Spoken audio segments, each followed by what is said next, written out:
مدنية. أعوذ بالله من الشيطان الرجيم. بسم الله الرحمن الرحيم.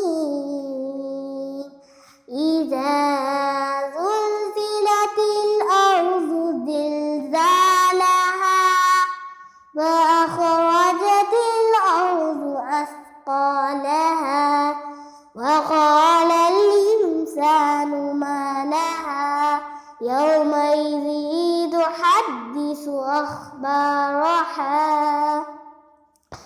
بأن ربك أوحى لها يومئذ يصدر الناس أشتاتا ليروا أعمالهم فمن يعمل مثقال ذرة خيرا يره ومن